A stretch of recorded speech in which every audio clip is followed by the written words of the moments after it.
पुणी थरे बदलिबो भारतर T20 विश्वकप स्क्वाड। एबे मध्य भारत T20 विश्वकप स्क्वाड परिवर्तन करि पारिबो कि एनै कोन रहिछि आईसीसी रो नियम। जून 2 रु T20 विश्वकप 2024 आरंभ हेबाकु थिबा बेले सेति पई टीम माने निज निजर विश्वकप स्क्वाड घोषणा करि सारिछंती।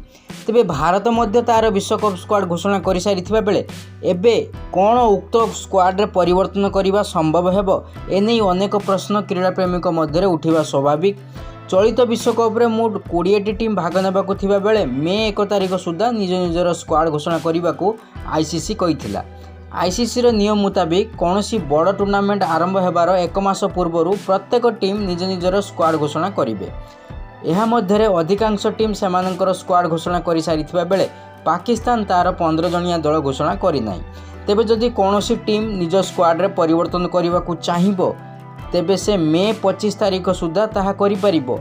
टूर्नामेंट आरंभ हेबार ठीक 5 दिन पूर्व टीम माने निजर स्क्वाड बदलाई पारिबे जदि कौनसी आघात हुअंती सेथिपाई एई नियम रखा जाइछि।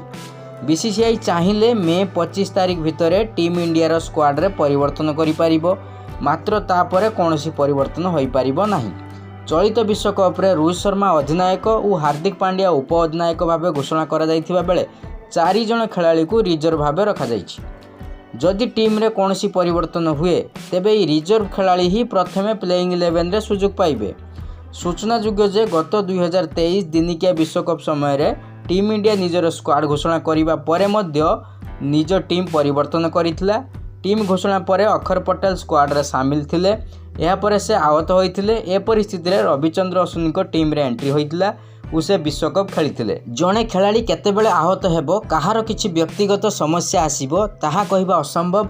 तेणु ए परिस्थिति रे टीम रे नुआ खेलाड़ी को एंट्री होई पारे।